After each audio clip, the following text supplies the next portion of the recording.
बुलढाणा जिल्ह्यातील सिंदखेड राजा येथे आज शेतकरी योद्धा कृती समितीच्या वतीने संपूर्ण कर्जमाफी व पीक विम्याचा संपूर्ण लाभ मिळावा या प्रमुख मागण्यांसाठी उपविभागीय अधिकारी कार्यालयावर आक्रोश मोर्चा काढण्यात आला। हजारोंच्या संख्येने शेतकरी या आंदोलनात सहभागी झाले होते।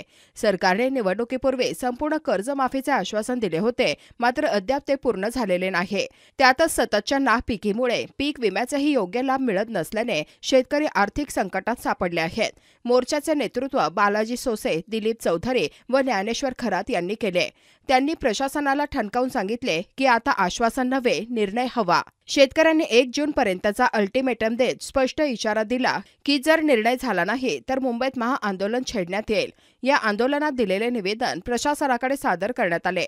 हा मोर्चा केवळ बुलढाण्यापुरता मर्यादित नसून तो राज्यभरातील शेतकऱ्यांच्या असंतोषाचे प्रतीक बनत आहे। Follow Use, OTIC News. Thanks for watching.